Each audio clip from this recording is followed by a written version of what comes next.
Africa ఖండంలోని Cameroon అనేటువంటి దేశంలో 92 ఏళ్ల వయసులో ఉన్నటువంటి పాల్ బియా అనేటువంటి ఆయన 92 ఏళ్ల వయసులో కూడా మళ్ళీ అధ్యక్షుడిగా ఎన్నికల్లో పోటీ చేస్తున్నారు.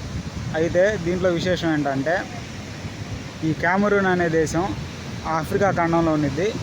ఆఫ్రికా ఖండంలో కూడా మరీ ముఖ్యంగా ఆఫ్రికా కరువు ఒకటి ఉంటుంది. మనకి గుజరాత్, అదేవిధంగా మహారాష్ట్ర ఉంటుంది కదా, అక్కడ ఎట్లా అయితే కరువు ఉన్నదో సేమ్ ఆఫ్రికా ఖండానికి కూడా అలాంటి ఒక కరువు ఉన్నది. ఆ ప్లేస్లో ఉన్నటువంటి లొకేట్ అయి ఉన్నటువంటి కంట్రీ వచ్చేసరికి కెమెరూన్. అయితే ఈ కంట్రీ సుమారుగా 2.90 కోట్ల జనాభా ఉంది. అంటే అటు ఇటుగా 3 కోట్ల మంది దాకా జనాభా ఉంది. ఆల్మోస్ట్ ఇది కూడా ఒక డెవలప్ కాని కంట్రీనే. అయితే దీంట్లో విచిత్రం ఏంటంటే, ఇప్పుడు దాకా 1960లో ఈ దేశానికి స్వాతంత్రం వస్తే 1982 దాకా అహ్మద్ అహిట్టోనో ఎవరో ఉన్నారు, ఆయన ఫస్ట్ అధ్యక్షుడు అంట. ఆ తర్వాత నుంచి అంటే 1982 నుంచి నిన్న 2025 వరకు ఆయనే ఆ దేశానికి వచ్చేసరికి అధ్యక్షుడిగా చేశారంట.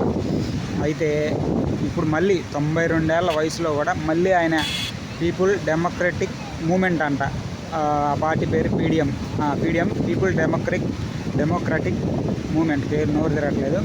ఆ పార్టీ తరఫున ఆయన మళ్ళీ అధ్యక్ష ఎన్నికల్లో నిలబడ్డారు. అయితే జనాభా తక్కువ, డెవలప్మెంట్ తక్కువ, ఇంకా చాలా రకాలుగా చూసుకుంటే ఆఫ్రికాలో బాగానే వెనకబడింది. కాకపోతే ఆ దేశంలో వచ్చేసరికి సహజ వనరులు బాగానే ఉన్నాయి. ఎందుకంటే ఎడారులు ఉన్నాయి, అడవులు ఉన్నాయి. అదేవిధంగా ఇటు వచ్చేసరికి బీచ్లు మనలాగే గుజరాత్ లాంటి కరువు అని చెప్పాం కదా, వాళ్ళకి బీచ్లు కూడా ఉన్నాయి.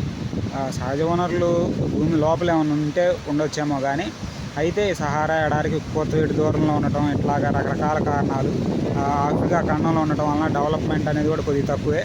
ఇలాంటి దానికి ఆయన ఇన్నేళ్ల పాటు అటు ఇటుగా 43 ఏళ్ళలో ఏమో ఆయన అధ్యక్షుడిగా ఎన్నికయ్యారు.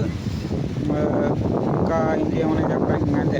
92 ఏళ్ల వయసులో కూడా ఆయన అధ్యక్షుడిగా ఎన్నికవడం అంటే మరి అది రాచరిక పాలనలో మరి నెపో కిడ్స్ అంటారు కదా, అలాగా ఏదైనా రాచరిక విధానం వాళ్ళ దేశంలో ఉందేమో బహుశా.